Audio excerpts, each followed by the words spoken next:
Well,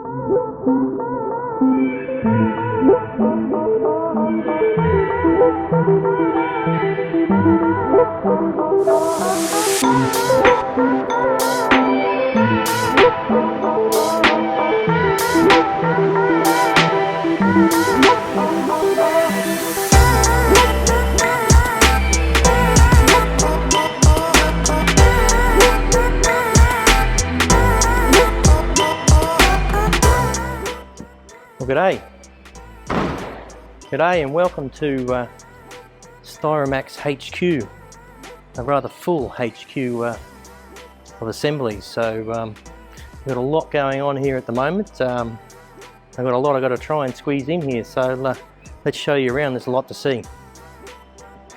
Right, well, our latest arrival, I guess, is Brian's Hino truck. So this is going to be a motorhome.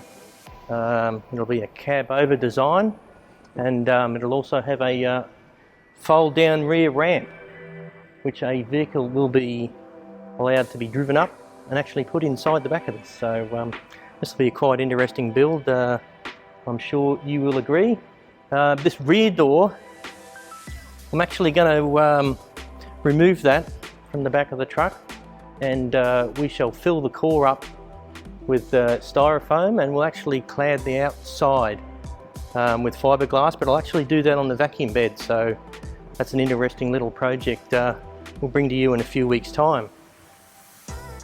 Another vehicle that snuck in a couple of weeks ago was Ken and Wendy's Mitsubishi Canter. So this one's getting a little expedition box on the back, so this one's well and truly advanced. It's rather a quicker build for us compared to the rest. So this one's receiving the Aussie Traveller hatch doors on the side, Eurovision windows, Aussie Traveller door of course, and it'll be decked out with Styro Trim RG as capping.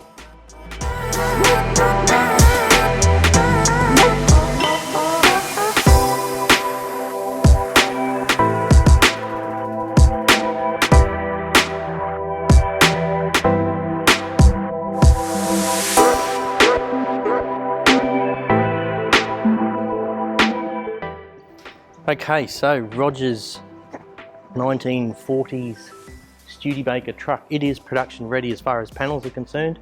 We're just holding fire at the moment. We're just waiting on a few parts to come in, so we'll just try and marry all those together so we don't have panel sets sitting around a bit unnecessarily for too long. So that's just a little bit on hold at the moment. Another arrival last week was Dean Turner's caravan frame.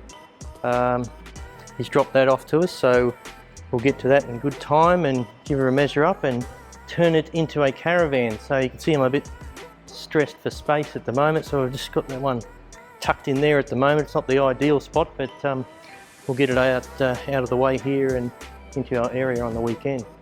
All right, we've also had some action on Charlie's motorhome going on the back of another Mitsubishi Canter. So this one's well advanced. We've got the driver's side wall up, front wall up, shower enclosure put in. That door must be getting cut in later by the look of that. And the other panels are lying around the place, passenger side's over there. If you come over this side, this is the actual bed base and wrapped around roof panel, all in one piece. So it's quite a largish panel, but we'll make short work of that with our vacuum lifters. Okay, so this panel we've actually flipped over to the side that we wanted on for install. This is the outside face. So how do we curve it around the radius on that side wall? Well, of course, on the inside face we relief cut it. Okay, so you can see the way the lineal saw has cut through 3/4 of the panel, and that of course is going to allow it to bend around their given angle. So very impressive watching the machines do that. CAD guys work out the pitch and the depth based on the angle and the radius, so it's all good to go.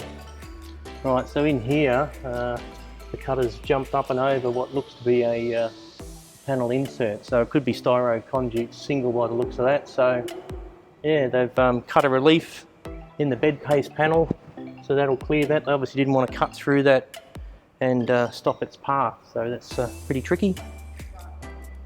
Okay, let's have a look at Brant's off-road camper trailer. For us, this is essentially finished. It's as far as we're going to go with it.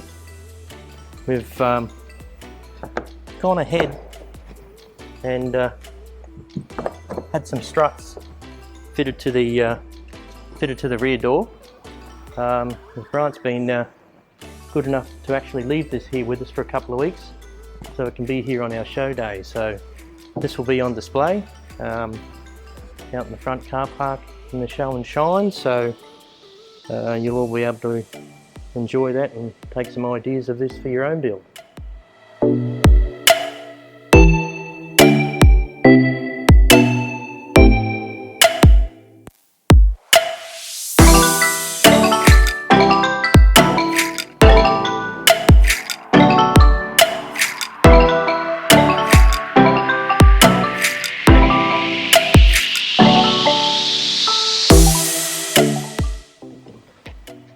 We'll go for a walk next door and see what's happening inside the lamination plant. Lots is the answer. We run the lamination plant about 6 days a week. The cutters, at the moment, they're running 6 to 7 days a week. So here's some front wall frames. I've spoken before about these frames go in the front wall of a refrigerated truck body panel set for strength. Of course, these have to hold the weight of the big chiller units that go in the front of the box to chill down the back. So you can see some of them are quite extensive.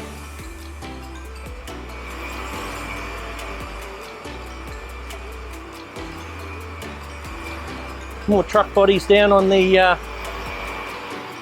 vacuum blankets at the moment. Some of these panels are 80mm thick. The one down the end is 105mm thick. And you can just see how much stress is involved in these rubber blankets when you get some nice big thick panels, and we're vacuum pressing these down, so this rubber really stretches over the panel and the rams and the bars in here. It's yeah, it's pretty impressive to see.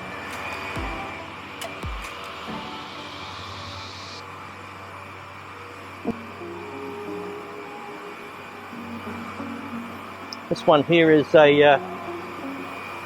believe it or not, it's what are we? We're almost 12 meters long. This is going to be a toilet ensuite or a bathroom ensuite. This is what this is going to turn into, and I don't need to describe what we're going to do inside of that one.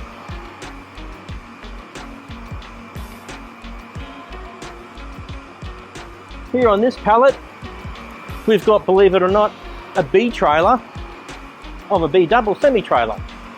So this one's going to become a medical trailer for probably the Queensland Health Department. So we'll probably travel around to small towns throughout Queensland and offer medical services. So we always love seeing our product in those sort of environments. Refrigerated truck bodies again.